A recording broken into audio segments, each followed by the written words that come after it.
to our 3 yarn festivals. Oh boy. I have my, can't remember the name of it. Is this the 6 Ab sweater? I don't know. One of Brianna Lupino from the Little Wolf Knits sweaters that I love and wear all the time. And Scott is wearing something else I'll put in a caption. It's a skeleton colorwork. I almost brought mine. I don't know if I just put this one on to see if I like this one. Are you going to wear it today? I could wear that one, or I was thinking... He brought options. Maybe I could wear this one. I was told to bring all my hats. Yeah. I only brought 4. Well, you have to fit in. I guess we're on our way. We don't know what parking is going to be like, so could be awful. The drive up to Saugerties was absolutely gorgeous. Golden leaves, winding roads, and that crisp fall air that makes you want to roll the windows down and take it all in. It felt like the perfect start to Rhinebeck weekend, and I was so excited to meet up with Meghan from the Meghan Moon channel, also known as Penny Moons, for our first stop, Cakepalooza. Hosted by Cake Wool Company, Cakepalooza has become a must-do kickoff for the New York Sheep and Wool weekend. It's held right in downtown Saugerties at the historic mill on North Street, a cozy, intimate market packed with indie dyers, fiber artists, and the kind of community energy that makes the whole weekend feel special.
This year's lineup included some incredible makers, including Dragon Hoard Yarn, Sinful Yarns, Yarn Café Creations, Cape May Fiber Company, Asylum Fibers, and of course, Cake Wool Company itself. Everywhere you looked, there were stunning skeins, friendly faces, and that shared pre-Rhinebeck buzz.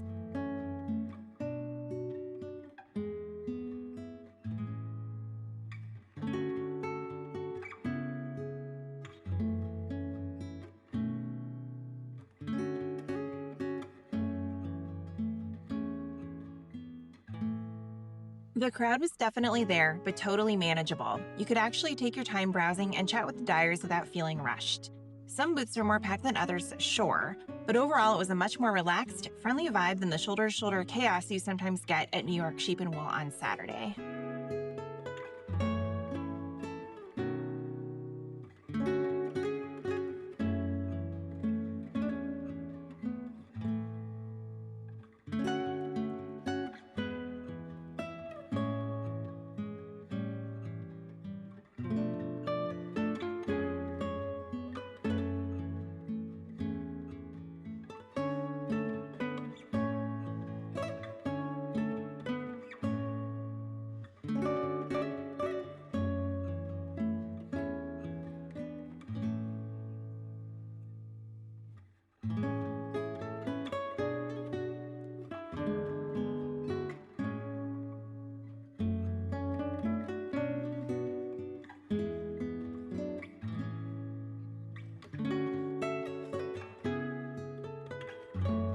We spent the morning chatting, shopping, and soaking it all in. The perfect start to what was sure to be an unforgettable weekend of yarn, friends, and fall magic.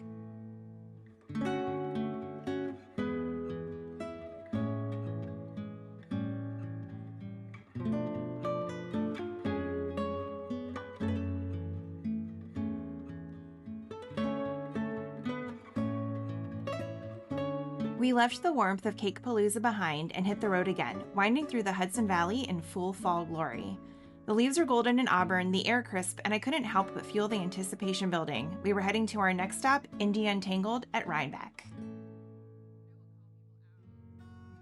We arrived with one goal first: coffee and donuts. Because what better way to fuel a yarn-filled adventure than a warm drink, a sweet treat, and a moment to stretch our legs before diving in?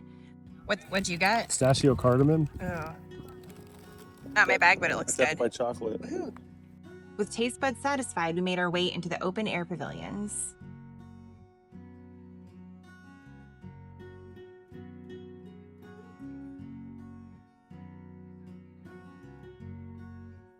Untangled has become one of the can't-miss kickoff events for Rhinebeck weekend. It's held at Hits on the Hudson in Saugerties, New York, surrounded by the mountains, barns, and open air that make the setting feel just as special as the yarn itself. It's now in its 12th year, and every detail feels thoughtfully planned.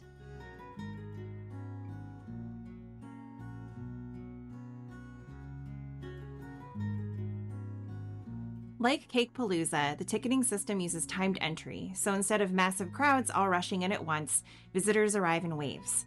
It kept everything calm and easy to navigate, and the layout, a mix of pavilions and open-air tents, made it comfortable to explore.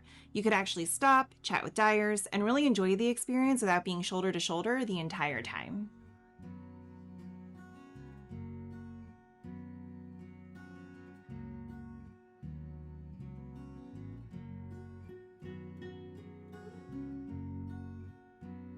And because Untangled knows its audience, there were plenty of photo ops scattered throughout the venue. Cozy fall backdrops, floral walls, and even yarn-themed displays, perfect for capturing the moment. Naturally, I dragged Scott to just about every single one for photos. He was a good sport about it. Mostly.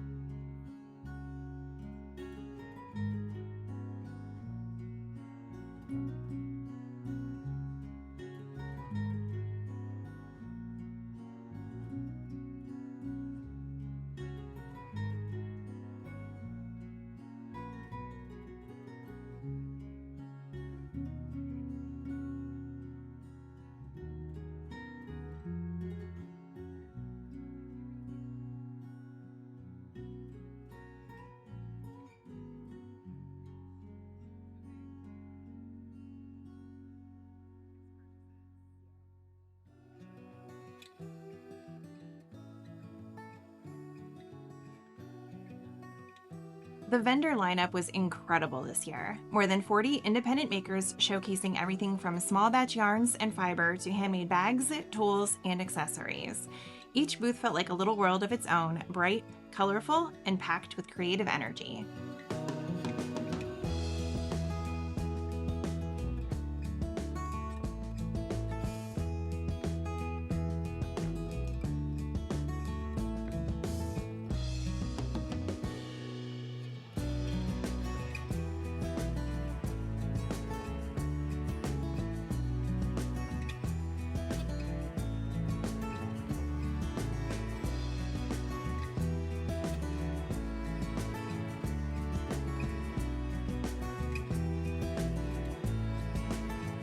Late in the day, I heard about a little unexpected excitement, a water main break near one of the pavilions, but in true yarn community fashion, no one let it ruin the fun. Organizers quickly arranged golf cart rides to the nearest restrooms, and honestly, it just became one of those funny Rhinebeck stories everyone will remember.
The food and drink options were great too.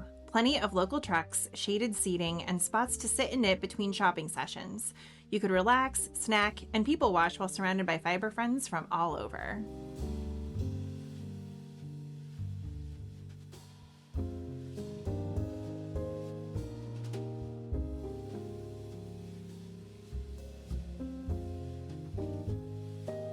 After a well-organized early afternoon at Indy Untangled, we jumped back in the car and hit the road again, this time through the late afternoon golden-leafed Hudson Valley, the sun low in the sky, the road winding, and that feeling of, yes, we're here for a yarn weekend.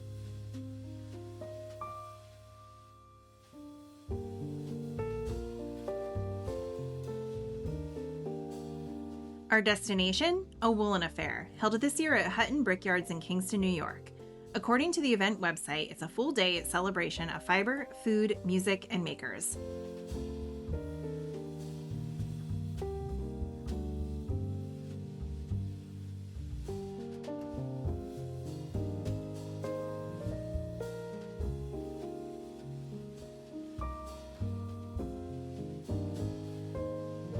When we arrived for our time slot at 2 p.m., the venue was already gorgeous. Open lawns, historic industrial architecture turned artisan-friendly space, fall light filtering through the trees, the river nearby. We knew we were in for something special.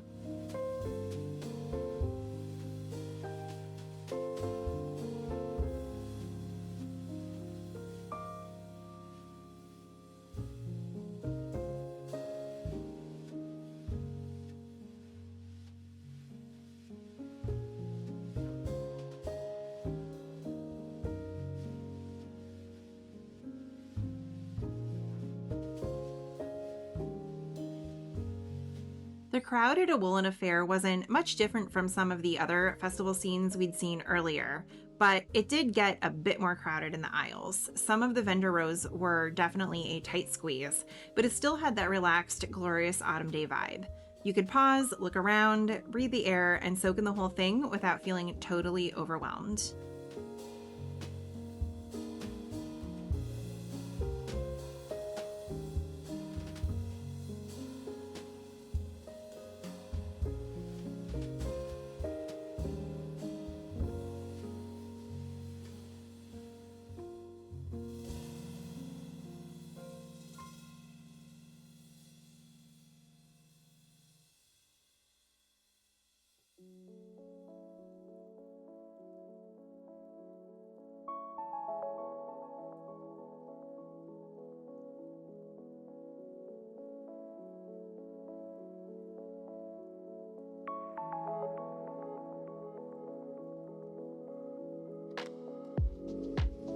One thing worth noting, the ticketing was flexible. You could purchase a full day pass or a half day, so folks were flowing in and out at different times, and it felt more intentional. Parking was a little tricky. Yes, we spent a minute circling even after buying a parking pass, but once inside, the time we spent wandering, chatting with makers, and sipping something warm was totally worth it.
And of course, we even found live sheep on the grounds, reminding everyone that this is truly a celebration of wool from the source.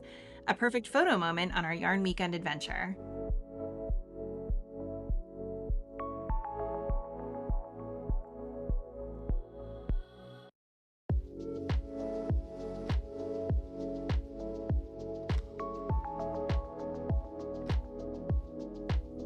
Also, yes, Hobie was there with their activity tent complete with a prize wheel, yarn tasting, and giveaways.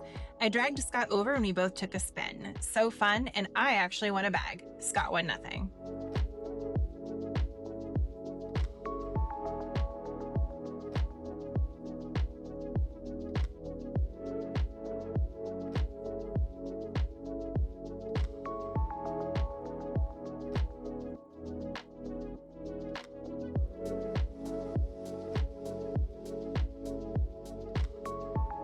After a full afternoon of yarn hauling and festival stops, we headed into town for a relaxed evening at Westkill Brewing's Kingston spot at 602 Broadway, i.e.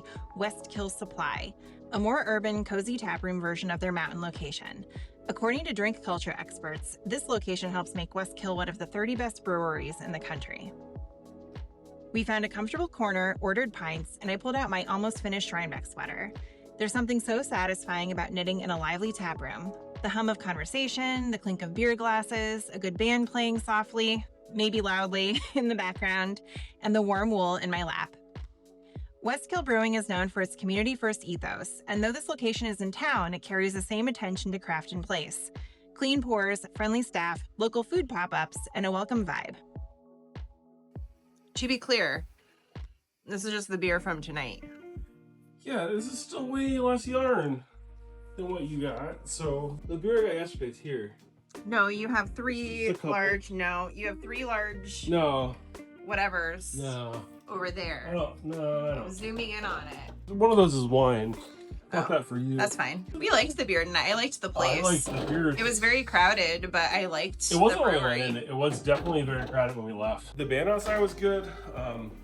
No, I didn't get to check out the outside, which is sad. I popped out twice. It wasn't far from where Modest Mouse was playing, but Scott wouldn't let me go to a They're concert. sold out. I literally looked. I was gonna see if I could get us tickets. Can you imagine